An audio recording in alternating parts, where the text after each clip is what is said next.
Every second, the human body produces nearly 2 million new red blood cells.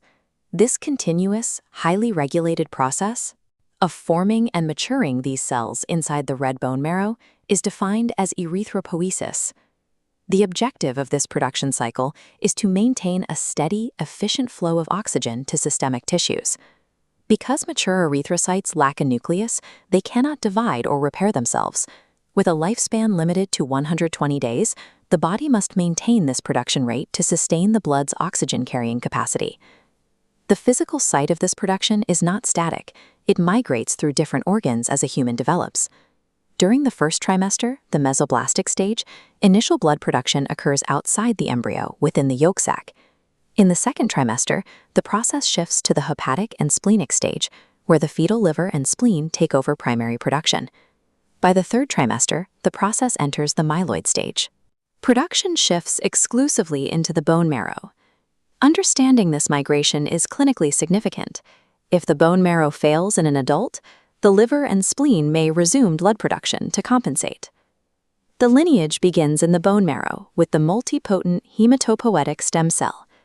This cell divides into a myeloid stem cell, which then differentiates into the specific erythroid progenitor. Once a cell commits to this erythroid path, it can no longer develop into a leukocyte or a platelet. The Proerythroblast features a massive nucleus and intense RNA synthesis, turning the cytoplasm deep blue. Next, the Basophilic Erythroblast shrinks as ribosomes multiply. Finally, the Polychromatophilic stage begins, rapid hemoglobin production.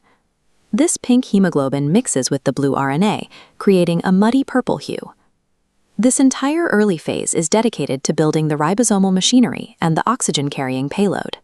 As hemoglobin saturation reaches its peak, the cell becomes an orthochromatic erythroblast.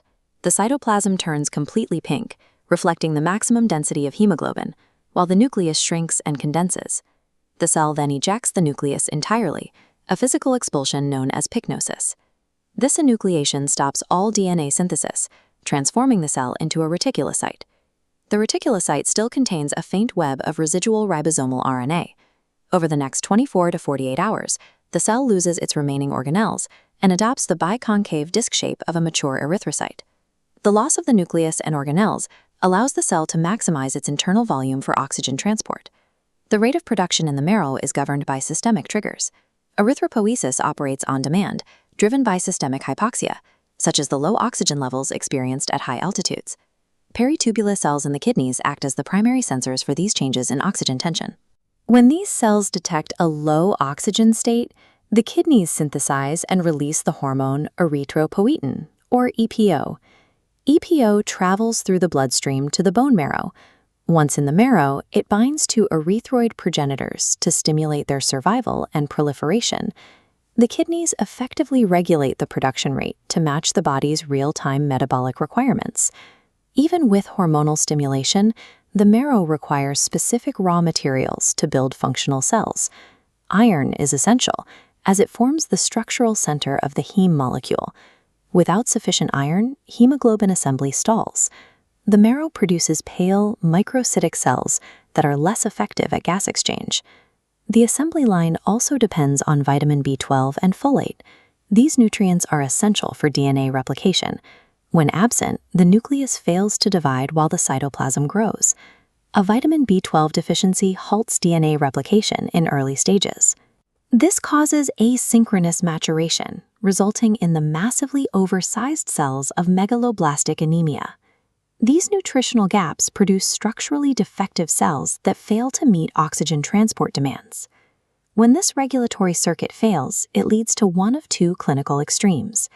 Anemia occurs when the red cell count is too low to oxygenate tissues, causing fatigue and pallor.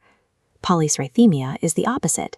An overproduction of cells increases blood viscosity, which can impede flow and lead to thrombosis.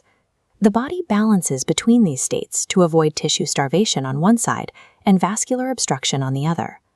The transition from a multipotent stem cell to a mature erythrocyte is a highly specific biological progression.